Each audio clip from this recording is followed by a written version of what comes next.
Rumah milik keluarga kebangsaan Belanda ini menjadi kaya raya karena pesugihan. Keluarga ini harus menyiapkan tumbal setiap malam Jumat.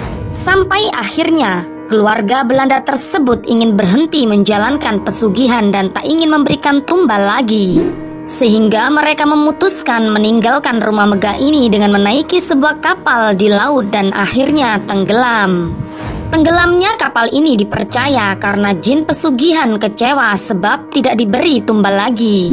Kini di rumah ini terjadi hal-hal ganjil, mulai dari suara tangisan di malam hari hingga penampakan hantu di sekitar rumah ini. Selanjutnya yakni Universitas Gadjah Mada. Salah satu cerita horor yang cukup terkenal di kalangan mahasiswa yaitu larangan menyanyikan lagu Gugur Bunga di area Bundaran Teknik di UGM. Jika Anda nekat menyanyikan lagu tersebut di sekitar Bundaran Teknik di UGM, apalagi di tengah malam, maka arwah para pejuang akan datang dan ikut bernyanyi bersama Anda. Kehadirannya biasa ditandai dengan bau kembang setaman dan kemenyan. Selain di Bundaran Teknik di UGM, di jembatan yang menghubungkan Fakultas Kedokteran dan Fakultas Perikanan, konon katanya, di jembatan ini ada sosok Mbak Rohana yang sering menampakkan wujudnya. Di Pangrongo terdapat dua gunung yang cukup populer di kalangan pendaki. Kebanyakan orang-orang menyebut dua gunung ini dengan sebutan Gunung Gede Pangrongo. Gunung ini merupakan salah satu gunung tertinggi dengan keindahan alam yang luar biasa menakjubkan di Jawa Barat.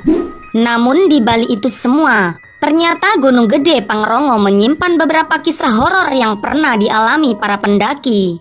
Mulai dari suara hentakan kaki yang mengikuti pendaki selama pendakian gunung, sampai penampakan kuntilanak. Purwo merupakan salah satu hutan paling angker di Pulau Jawa. Banyak misteri gaib yang hingga sekarang belum bisa dipecahkan di tempat ini. Mulai dari banyaknya orang yang hilang dan tidak pernah ditemukan, hingga sering adanya penampakan makhluk kasat mata yang menyeramkan.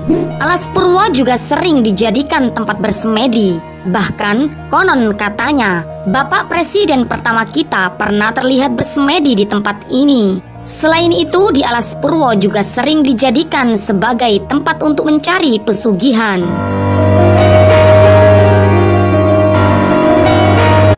Sebelum dikosongkan dan ditutup pada tahun 2007 silam, gedung ini sempat dijadikan gedung perkantoran.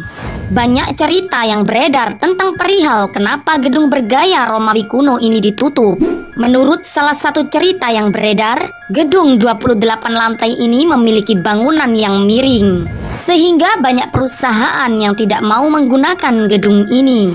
Selain itu, menurut cerita tempat ini merupakan bekas kuburan, sehingga di sekitar bangunan ini sering ada penampakan hantu wanita berbaju merah.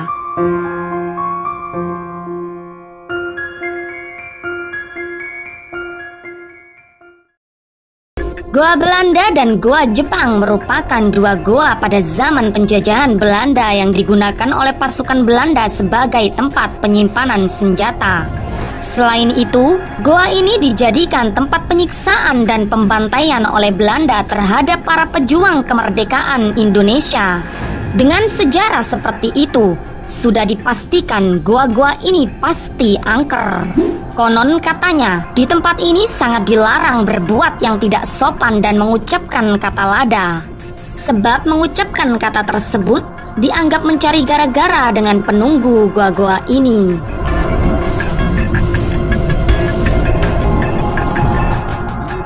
Hanya tahu bahwa Kebun Raya Bogor merupakan tempat penghasil oksigen terbesar di sekitar Jabodetabek. Atau Anda hanya tahu tentang mitos pohon jodoh yang terkenal di tempat ini. Tapi tahukah Anda bahwa di Kebun Raya Bogor tersimpan beberapa cerita angker yang pernah dialami beberapa orang? Dimulai di sekitar Danau Gunting. Konon sering ada penampakan hantu noni Belanda. Atau cerita di sekitar kompleks bekas perumahan Belanda yang sudah tak lama dihuni.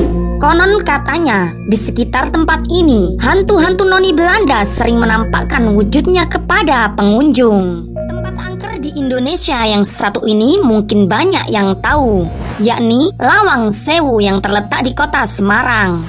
Bangunan kuno 2 lantai peninggalan Belanda ini memang sejak dulu sudah dikenal sebagai salah satu tempat paling angker di kota Semarang.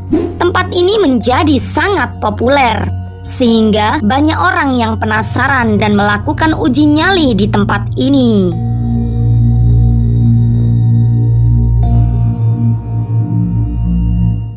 Tempat angker di Indonesia selanjutnya yakni Terowongan Kasablanka. Terowongan ini sempat dijadikan sebuah film yang berkisah tentang keangkeran terowongan ini. Cerita yang beredar menyebutkan bahwa lokasi terowongan ini dulunya adalah sebuah kuburan, sehingga terowongan ini terkenal sangat angker. Selain itu, ada juga cerita tentang penampakan hantu nenek yang merupakan korban pemerkosaan di terowongan ini.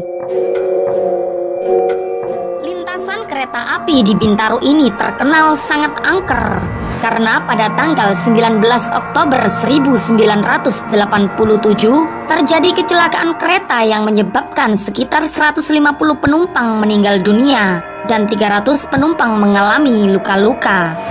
Kecelakaan yang melibatkan 2 kereta api ini dikenal dengan istilah tragedi Bintaro. Kecelakaan ini merupakan kecelakaan kereta api terparah yang pernah terjadi di Indonesia. Kini lintasan ini menjadi salah satu tempat angker di Jakarta. Banyak cerita seram di sini, mulai dari sering adanya penampakan makhluk hitam sampai adanya suara rintihan atau jeritan di malam hari. Nah, itulah 10 tempat terangker di Indonesia.